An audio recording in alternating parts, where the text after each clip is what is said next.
wishing you good health. Today is February 20th, 2026, and we have an overview of the combat events on the Eastern Front. What we didn't get to see this week, you'll find out in this video. Let's go!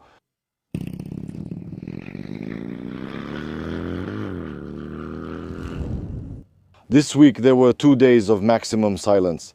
I already started thinking that the occupier had moved all their troops from our direction to Zaporizhia, but on the third day everything went back to normal. KB, Shaheds and FPVs were probably dealing with internet issues, so the fighting continues and we start from the north. In the settlements of Previlya and Minkivka there was enemy advancement, but they still haven't managed to fully capture these villages: Novomarkov, Markove, Maiske and Rusyn-Yar. No changes, the front line hasn't shifted and the battle for Kostiantynivka continues. The occupier advanced toward the city from the direction of Alexander Shultin and is actively consolidating their position in the village of Berostok. Sometimes some Russians infiltrate the city, but we eliminate all of them. Kostiantynivka itself is under the control of the armed forces of Ukraine.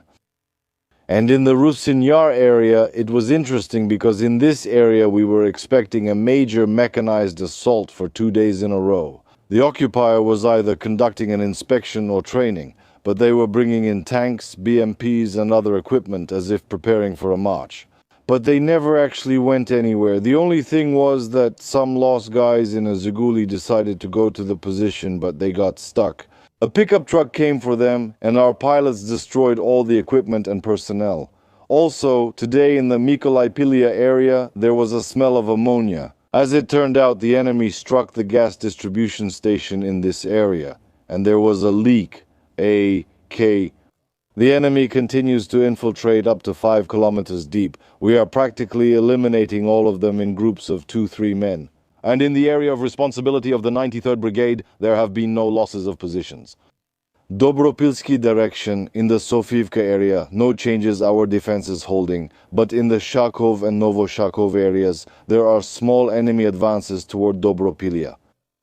Rodinsky, unfortunately, is 80% occupied by the enemy in the Pokrovsk direction, and there is heavy fighting going on in Hraishin itself. The situation is difficult. We are doing everything to destroy the Russian occupier as much as possible. There is a strong shortage of reconnaissance drones, charging stations and generators. Without the volunteers, we'd likely be fighting with sticks and stones. I also want to draw attention to road repairs in frontline cities and on roads that are important for military logistics. We also shouldn't forget about quality structures with anti-drone nets along the roads.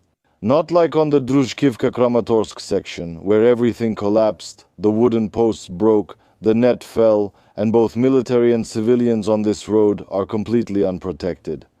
Who will be held responsible for such construction? And still today in the suburbs of Kramatorsk.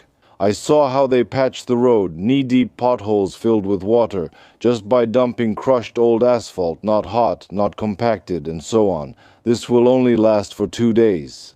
All of this will be knocked out by cars and washed away by the rain. Why do a sloppy job waste money and report that work is being done? And he already knows that the day after tomorrow there will be a pothole in the same place again. Traitors and sabotage leaders. This is exactly where they should be judged according to the law during wartime, when they've already had their fill. And we continue to defend our country, help the armed forces of Ukraine, and we will definitely win because we are invincible.